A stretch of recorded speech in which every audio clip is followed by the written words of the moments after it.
Stai attento se cal succede, se no ho deciso di fare una roba e dopo ho rivinto a fare, non svadrete, ho sin contento anche, però non si cresciuto noi.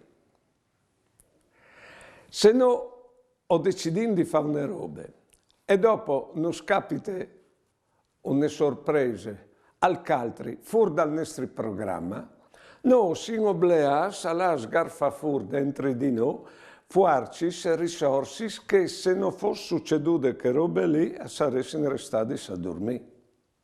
E in che volte ho cresciuto. No dome, ma quando non sto con le robe di che lì fuori programma, o si vicino che esiste che altri per domandare aiuto e che esiste anche a lui, sempre per domandare aiuto. E ho cresciuto in che modo di più. Al diceva Einstein, io ringrazio tutti gli robi che mi sono là di stuarti. Buone giornate e buone vite.